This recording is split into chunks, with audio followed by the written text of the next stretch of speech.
Hello guys, welcome to another tutorial on my YouTube channel. My name is Adiola. Good afternoon, good morning, good evening to you all. Today's class is a tutorial on how to make this beautiful stylish gown with a tulle skirt. So I'll focus on the gown first, then I'll move to the skirt afterwards. So I have my pattern here. So draft a basic bodice pattern either to the hip region. And again, it has an extension after the hip length of 4 inches or more. So my neck width of 3 and depth of 3 inches, then my 1 inch shoulder slope. So take your bust, hip, waist length. Okay, then I have an extension of 4 inches, so my concentration is on my hip area. So for the hip area, take your circumference, you divide it by 4, then you add 2 inches allowance, then add extra inch for that puffiness. Looking at the picture, you can see it's a little bit puffy at the hip area. So to have that effect, so you had that extra inches, then I'll take it from my waist length to my extension. Lest I forget, make sure your paper is on fold while you're doing this. Then your 2 inches extension at the hip, so to have that puffiness. So I'm going to connect it from my waist to my hip to my extension.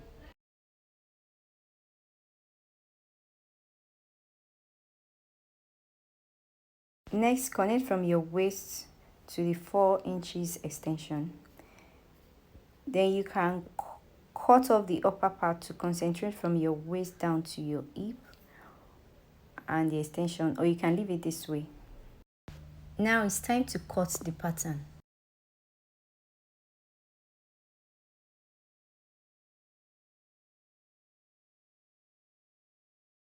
So this part here is my shoulder allowance.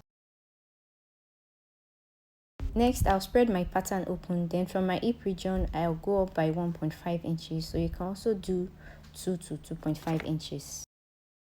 So my camera was not recording, so I decided to focus on my waist, my hip, and my extension. So you can come up by 1.5 inches from your hip. Then you can make this straight. So if you want, so you connect it to the hemming part. So use a long ruler for this. Alright, so you connect it from that hip region, then you slant it to this part. So I want it a bit curved, not too sharp, so I'll go ahead and curve it properly. So I'll first use a pencil to do that, then I'll adjust with my curved ruler.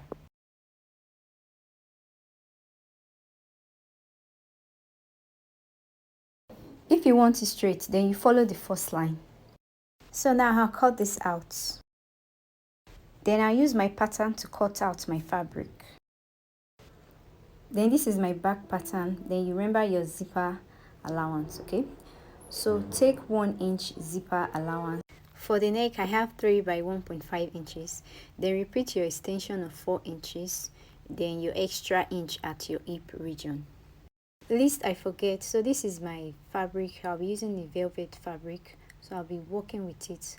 For the back, you can slash from the waist, okay? So you can use your front pattern to cut it, just folding your zipper allowance. Then I'll use ST on the velvet fabric. Then you join the upper part to the down part. This is my basic bodice dress, I mean the upper part of my gown. So you join your side using your own measurement, divide by 2, then I'll join the waist, the hip to the upper region. After cutting the down part of my gown, I ironed an ST on it, but I wasn't satisfied, okay? So it was still a bit soft, so I added the lightweight wording. Again, looking at the picture, you can see the down part, that the texture is different from the upper part, alright? So I'll show you how to cut the lining. Then this is for my back. For this, just folding your zipper allowance, use your front bodice to cut it out. After cutting the lining, you can join the hemming first and the side, then you turn it to the right side. At this stage, work with your pattern to indicate which part is the upper part and zipper, so as not to get you confused. So you join the front and the back together using your measurements. Then not to forget the extra inches at the hip area to have it obvious. Then you join it together to your blouse. To cut my lining, I'll be using a suit lining because I want everything lightweight, so as not to make my gown heavy.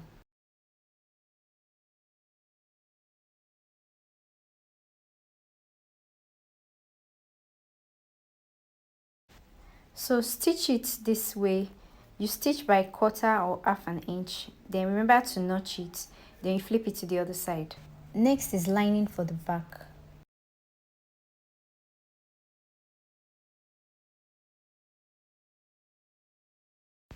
Use a chalk to mark your zipper part, then you do the same for the other side. Then join your lining at the hemming and the side too. Then you bring it out from the right side. Then for the sleeve, I have a video on the basics sleeve pattern, so you can check that out. Except you want a different style, puffy. So I think it has this protruding shoulder, so you can use the shoulder pad you can find in suit or blazers to elevate the shoulder, or you can use a puffy sleeve. This is my upper and my lower dress, so I use my pin to hold it together for the meantime. So ensure to fold in your zipper allowance of 1 inch for the lower part of the dress. Next thing you need to do is take your measurements on both sides of your dress. I mean the waist and the hip circumference. Then you join the basic bodice to the lower part. Ensure to return the 2 inches back to the hip. Join the two parts by 1/2 inch. Then you fix in your zipper using the matching color of your dress. Then for the neck, it has a collar on it, so this is my band, so you can cut out width of 3 inches. So folding it in going to be 1.5 inches. So when you open it up, that will be 3 inches. Then fix in a paper stay or light wadding for stamina. Then you stitch it by 1/4 inch. Before you take your collar measurement, make sure you measure your upper basic bodice round after joining your front and the two backs together. While doing that, don't stretch your fabric at the neck area. Then this is from your zipper part to the other end of your zipper. I have like 29 inches here. Then I made an error at my basic pattern for the front pattern. I forgot it has a collar, so please make sure your neck width is 2.75 or 2.5 inches. Then for the neck depth, you can make it 2.5 inches. Now moving on to the skirt, I have a separate video for this. You can check this out. So I'm going to drop the link in the comment section on my description box. So to achieve this look, I use a waist of 6 inches. But if you want it fuller, looking at the picture, you can see it's a bit fuller and longer. So instead of a waist 6.5 inches, you can use 10 to 15 inches for volume. Then you can use a length 26 or thereabouts.